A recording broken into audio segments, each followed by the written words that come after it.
What? My dad, it's a good crow. I'm not a financial advisor.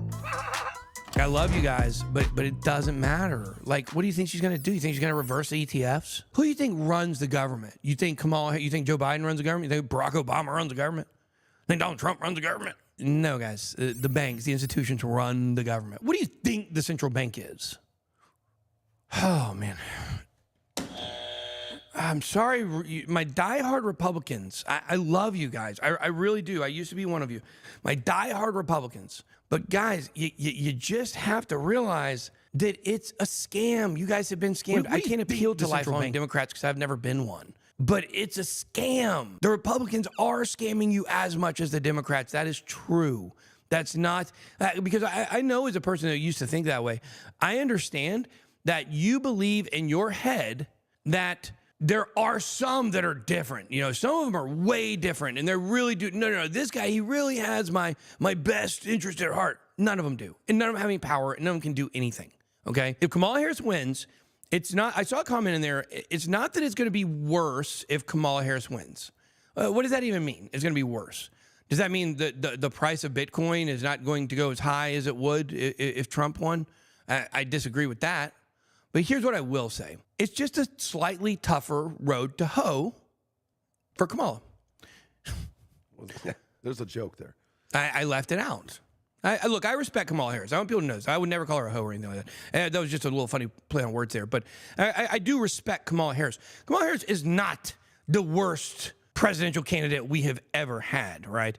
She really is kind of a I'll just do whatever you say person. And that's not that dangerous, really. Not dangerous to politics. She'll just do whatever they tell her to do. And she's not a dangerous candidate. If she wins, it's not a crisis, okay?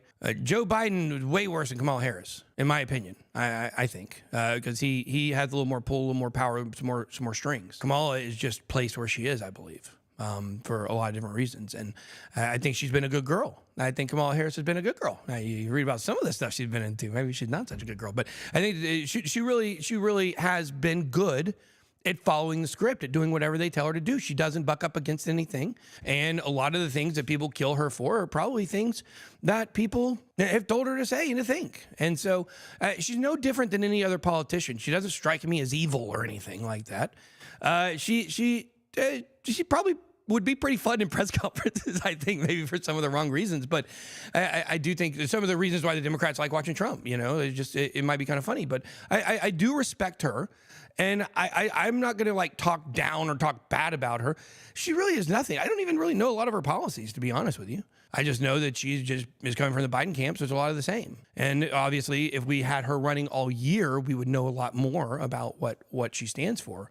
But that is my point there, guys, is that I just don't want people thinking that if Kamala Harris wins, it's apocalypse, that like you can't sleep that night, you're so sad, and you're thinking about your crypto portfolio. Guys, the price of Bitcoin is going to the same place. All that's going to matter is if Kamala wins, we're just going to have to see some of the same stupid faces for a long time that we've still been seeing. Even though I think Kamala said she might fire Gary Gensler. That's what somebody said, right? Have you heard that? I did not know. See, that's another way that she can appeal to the crypto community is Gary Gensler's not done a good job. And, you know, she might say he's not hard enough. She may say that, who cares? She's laying the groundwork, I believe, what I saw, unless it was false, that she could be firing Gary Gensler in order to get crypto people who are kind of on the fence maybe to come over to her side. So it looks like her donors are urging her to do that. It's like one of those things like, you know, there's the FTC, get Khan out, and then with Gensler, get him out too. Mm-hmm. So that right there, guys, I want you guys to really see this. Okay, that right there demonstrates exactly what I'm saying. Okay, we're not going to have as much fun because Trump's great, you know, really good. You know, we love watching Trump. He's just hilarious. And I don't mean it in a condescending way. I mean, I think he's really funny, and I like watching them. More importantly is watching the way people react to him. I enjoyed that. But maybe some sick pleasure I get out of that. But the point is, all it's going to matter is who you're watching. Deliver stuff. Either way, Bitcoin's going to the same price. You just may have to see, like, people like, you know, Elizabeth Warren, still very, very prominent with a Democratic president. Maybe she gets to a cabinet position. Who knows? You might see Well, you won't see Jamie Dimon is the treasurer like you will with Trump, I think. That would be fun. I would love that. That would be awesome. I would love to get a Treasury Secretary that I already know a lot about going into it. I didn't know anything about Janet Yellen or Jerome Powell or any of these people before they went in, or Ben Bernanke. I wasn't paying attention then, but I know a lot about him. That would be really, really fun, I think. But you're just going to see some of the same tired, annoying voices. And if you're a Democrat, then great. You just get to see some of the same people, and you don't have to have yourself a Trump if she wins. But it doesn't matter. It doesn't matter. You got to get out of this mindset. The short-term mindset of it matters doesn't. You're not losing your country because Democrats are taking it over.